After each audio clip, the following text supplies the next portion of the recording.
আসসালামু আলাইকুম। কি অবস্থা সবার, কেমন আছেন? আলহামদুলিল্লাহ, আপনাদের দোয়ায় আমি অনেক বেশি ভালো আছি। শীতের দিনে তো লুচি রুটি রাত্রে খেতে অনেক বেশি ভালো লাগে।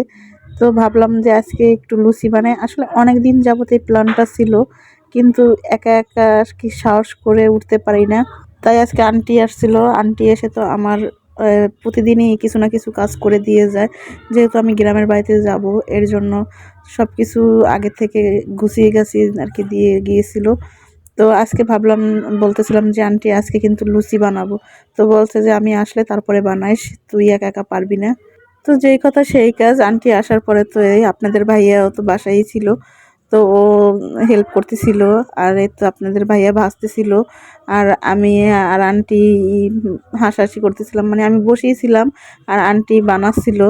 তারপরে আমি বলতেছিলাম যে আমার কাছে দেন, আমিও বানাই। আর এই 3 কোণার লুচি আমি এই প্রথম বানালাম। আর প্রথম বানাতে আসলে দেখি যে এই 3 কোণার লুচিগুলো না আসলে অনেক ফুলকো ফুলকো হয়। তো 3 কোণারও বানাইছি আর গোল গোলও বানাইছি। আর এই লুচি শীতের দিনে আসলে খেতে অনেক বেশি ভালো লাগে, গরম গরম।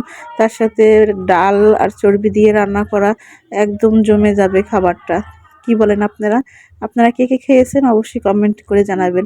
আর কে কোথা থেকে আমার ভিডিওটা দেখেন অবশ্যই কমেন্টে জানাবেন। আর আন্টি তো মাঝে মাঝে লুচিগুলান বেলতে বেলতে একদম উল্টে পাল্টে কেমন জানি করে ফেলতেছিল। তো তা নিয়ে তো অনেক হাসাহাসি করতেছিলাম। এরপর তো আমার একটা বাবজান আছে, গ্রামের বাড়িতে থাকে, মানে আমার ভাগ্না। তো ওর সাথে কথা বলতেছিলাম, আরও বলতেছিল যে বড় আম্মা আমার জন্য এটা নিয়ে আসবা, ওটা নিয়ে আসবা। মানে তার যে কত যে চাহিদার আর শেষ নাই। মানে আমার মেয়ের জন্য যা নেব তার জন্য তা কেনা লাগবে।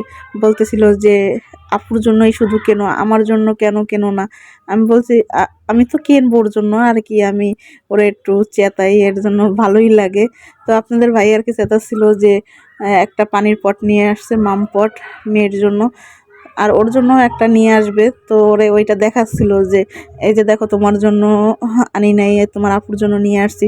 তো বলতেছিল যে শুধু আপুর জন্যই কেন নিয়ে আসো, আমার জন্য তো আনো না। আপু পানি খায় না, আমি রাত্রে উঠেও পানি খাই বলেন। হাসতে হাসতে আমাদের পেটের ব্যথা উঠে গেছিল। এই যে দেখেন আমার আন্টির লুচি বেলা, লুচিটা বটে বটে গেছিল।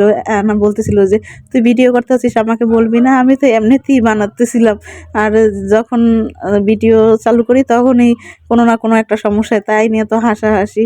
এরপর তো আমার ওই যে খালাতো ভাইও আসছে, আর আন্টিকে খেতে দিলাম আগে। আর এই গরম গরম লুচি খেতে অনেক বেশি ভালো লাগতেছিল। তাই আর কি আন্টি বলতেছিল আর খাচ্ছিল যে তুই চলে গেলে তো অনেক মিস করব, আবার কবে আসবি? তো অনেক দিনের জন্য আসলে যাব, যেহেতু ডেলিভারির জন্যই তো যাব। তো 2-3 মাস তো থাকাই হবে গ্রামের বাড়িতে, যদি আল্লাহ বাঁচায় রাখে আবার আসবো। তো সবাই আমার জন্য দোয়া করবেন।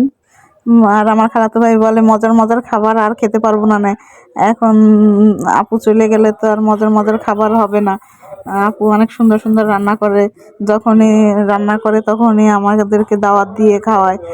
তো যাই হোক, আসলে ওরা ছাড়া তো আমার এখানে কেউ নাই, তাই আমি আর আপনাদের ভাইয়ে যখন থাকি, আর ওদেরকে মাঝে মাঝে আমি খাওয়ানোর চেষ্টা করি, যে একসাথে বসে খেলে আসলে ভালোই লাগে।